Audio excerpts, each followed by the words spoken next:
Alrighty, welcome to the Dungeons and Dragons mod pack. Quick video.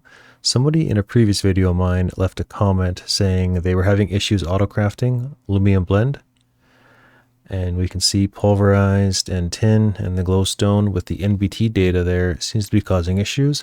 There's different recipes, but I guess this is kind of an expert pack. I haven't played it myself, but they want to use this recipe. They don't want to use the other ones. So I've imported a bunch of items into my drive here. Let's just break it because we've got lots. It's a basic autocrafting system. We got a bit of a status thing there, interface. And what's really interesting though is watch what happens when I click these out and we put them back in. They don't stack on the original stack, and I've actually analyzed these NBT tags in integrated dynamics with the tag readers. They're the exact same tag, but I guess once the player touches it, it doesn't stack properly. So if we go to, where is it here? This is what fixes it, short story long. But if we put it back to here, you would think you could grab from the 25K stack. You could put it in here and you could say craft, and it does work. Let's cancel that. It's looking at this one, isn't it? Let's actually ask for 1,000. Yeah, okay, that's what's happening.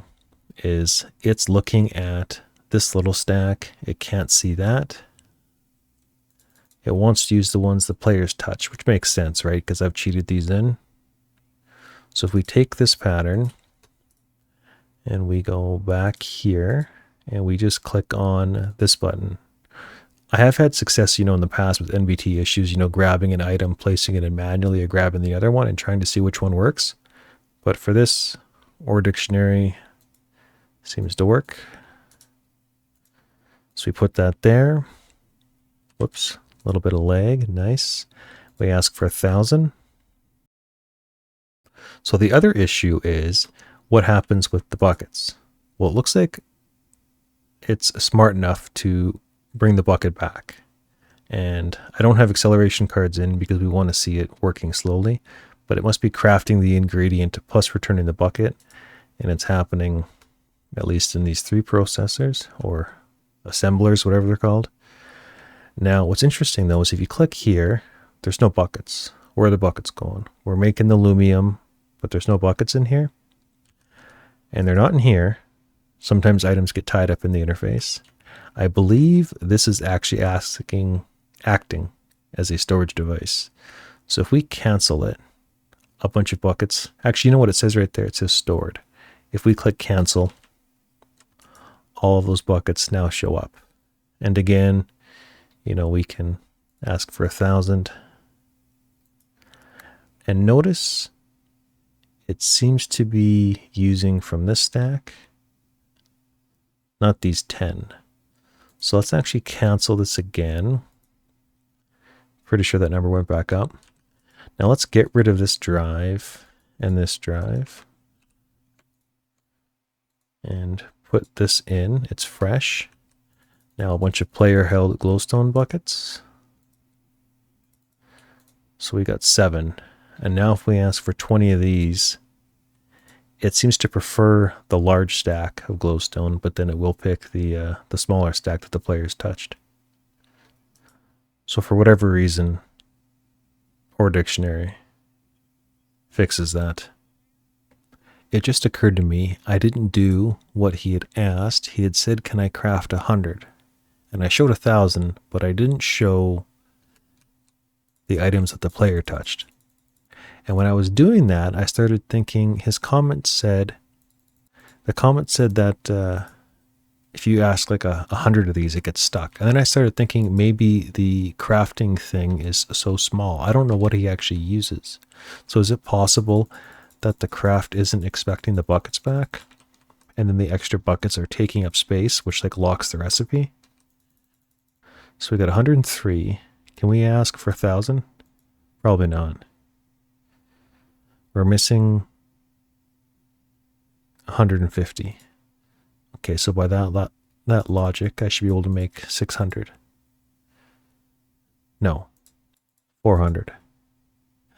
Not enough room. Okay. Let's ask for 200. So we're using this many bytes. It's close to 1K. Maybe it'll get locked up.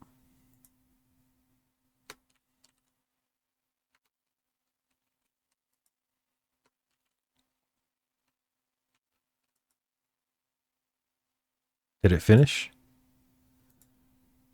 Okay, so it seems like it finished.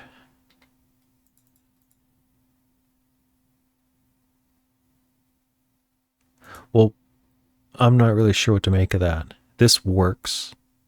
Possibly it's getting jammed up with the buckets it's not expecting back. I don't really know how these things work. It's only recently I learned that they almost act as a temporary storage when this is going on. I don't know. Okay, I set up a quick NBT reader here. If you go to slot item and put in a variable card, it'll turn it into this one. And then if you use this NBT item tag, you put in that inventory one we just got from this yellow thing, and then we put in another card. And then we end up with this thing. So it's basically reading the NBT of the item in slot 0, because that's what's focused right here, slot 0. So if we put this in, and let's put in this. So the two NBT tags, what is going on? Glowstone and amount 1,000, I guess, millibuckets. So if we flip this to 1, and there's no NBT data because this is a bad example. Put some damage on that sword and go here. So yes, it's working. It's reading NBT data.